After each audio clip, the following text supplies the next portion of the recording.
Welcome to the 10th episode of Stationery, my friends. Since we are officially in the double digits, I figured that I should go into something that is well known to be complicated. No, I'm not talking about brain surgery. I'm talking about rocket science. But stay tuned, because I'm going to keep it fairly simple. I'm going to keep myself limited to a brief history of rockets and how they work. The simplest explanation of how they work is there's a combustion at one end, and it causes a recoil that makes the rocket go up. An example of how this works is if you've ever fired a gun, you feel the recoil in your arms. Well, now imagine that you shot it, but there was nothing to stop the gun from coming back. So when you shot it, the gun would keep coming back until gravity forced it down to the ground. Well, a rocket works the same way. All that a rocket is a working model of Newton's third law of motion. And for those of you who don't know what that is that for every action there is an equal and opposite reaction. Well, the combustion is the action, the rocket going up by recoil is the equal and opposite reaction.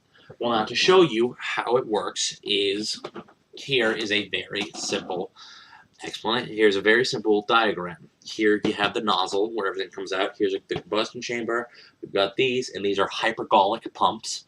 And then you've got these two fuel tanks. In the purple, you have an oxidizer, in this case liquid oxygen, and over here in the fuel tank you have it can be anything from hydrogen to kerosene.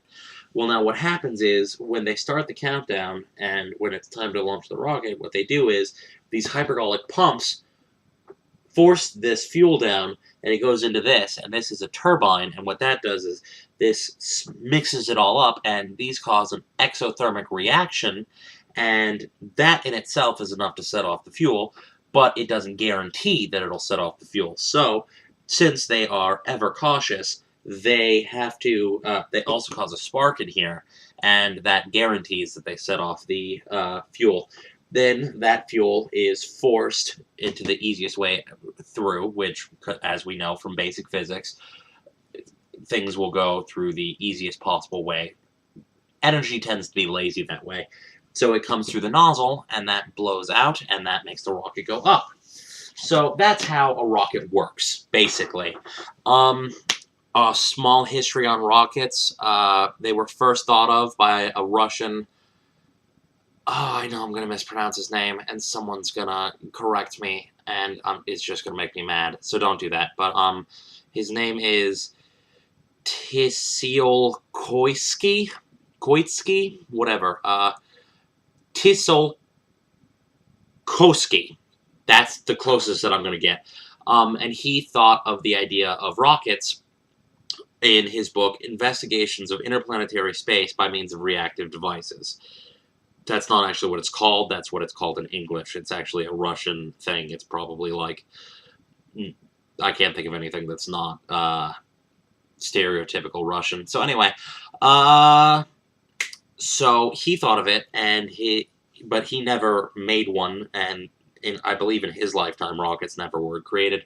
The first liquid-fueled rocket was made by a guy named Robert Goddard, and so that's pretty cool. One thing that I think is really so interesting about rockets is really they were one of the major parts of the Cold War because of the space race during the Cold War, the Russians versus the Americans. And we like to think that we won the space race because we made it to the moon first.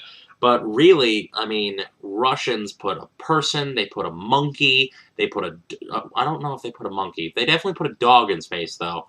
I'll have to look up the monkey thing and get back to you. But anyway, but we made it to the moon first, so one small step for man. Rest in peace, Neil. Anyway, that's pretty much all I'm going to talk about about rocketry today. There's going to be several more episodes about rocketry because it's a super interesting subject. I really suggest that you do your own research on rocketry because, like I said, this is a simplified version of the engine. This is just the essential stuff. There's coolant coming through. There's lots of other just stuff everywhere. So definitely do your own research. I'm going to go into more stuff in a later episode, but I really suggest that you do some independent research. Think for yourself, you know? Like this video if you thought it was informative. Subscribe if you want to keep learning things.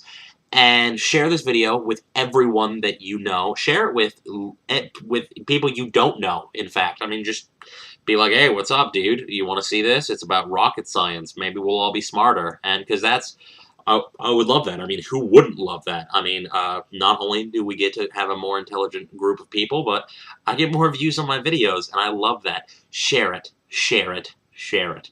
Anyway, since I'm just getting forceful and creepy now, I do have to mention two people in this episode. Number one, my dad is the one who asked me to do an episode on rockets, so thanks for the idea, Dad. And also, I was going to do everything on that board, but I have an algorithm. I'm working on an algorithm over there right now. And also, if you'll notice right there, the purple writing, it's my friend Tori. I told her I would mention her in an episode. So, Tori, you're on the show. I still haven't let you physically be on the show, but your writing's there, even though they can't read it. Other than that, all I can say is stay nerdy, my friends.